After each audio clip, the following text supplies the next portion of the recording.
তাকে গ্রেপ্তার দেখানো হয়েছে এবং আসামি আজকে বিজ্ঞ আদালতে কিছু তার ব্যক্তিগত ওপিনিয়ন পেশ করেছেন। তিনি জানিয়েছেন যে তাকে ডিভিশনে না রেখে নর্মাল কয়েদিদের সাথে সেলে রাখা হয়েছে, যে সেলে সব ফাঁসির আসামি রয়েছে।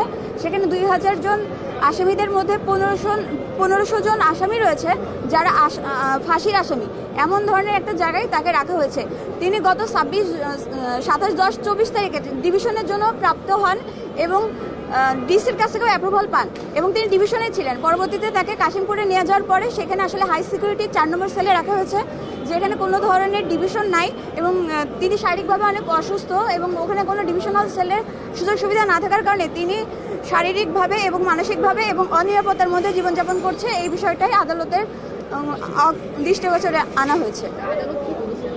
আদালত বলেছে এই বিষয়ে একটি লিখিত অভিযোগ আদালতের কাছে দিতে, তিনি সেটা পর্যালোচনা করে একটি রেজাল্ট দিবেন। আসলে ওখানে সাজাপ্রাপ্ত ফাঁসির আসামি যেহেতু রয়েছে, প্রত্যেকটা ফাঁসির আসামি আসলে তাদের ব্যাকগ্রাউন্ড অনেক ভয়ঙ্কর থাকে এবং অনেকে আছে এর মধ্যে জঙ্গি, এবং এই ধরনের জঙ্গিদের সাথে তাদেরকে যেহেতু এক জায়গায় রাখা হয়েছে তারা অনিরাপত্তায় ভুগছে।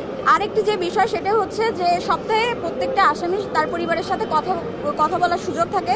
এখানে তাদের মানবাধিকার লঙ্ঘন করা হচ্ছে, তাদেরকে তাদের পরিবারের কারোর সাথে কথা বলার সুযোগ দেওয়া হচ্ছে না, তাদেরকে ফোনে যে যোগাযোগের ব্যবস্থা সেটাকে কাট করে দেওয়া হয়েছে। আমরা আজকে এই বিষয়টা বিজ্ঞ আদালতে জানিয়েছি মৌখিকভাবে। এর পরবর্তীতে যদি রেজাল্ট না আসে আমরা অবশ্যই লিখিতভাবে জানাবো। এবং ডিভিশনের যে বিষয়টা সেটা আমরা গতকাল বিজ্ঞ আদালতে শুনানি করেছি একটি মামলাতে এবং সেখানে বিজ্ঞ আদালত আমাদের পক্ষেই মঞ্জুর করেছেন। এখনো অবশ্যই যদিও এক্সিকিউশন হয় নাই, এক্সিকিউশন হলে আমরা বুঝতে পারবো যে আসলে কতটুকু ফলপ্রসূ হয়েছে।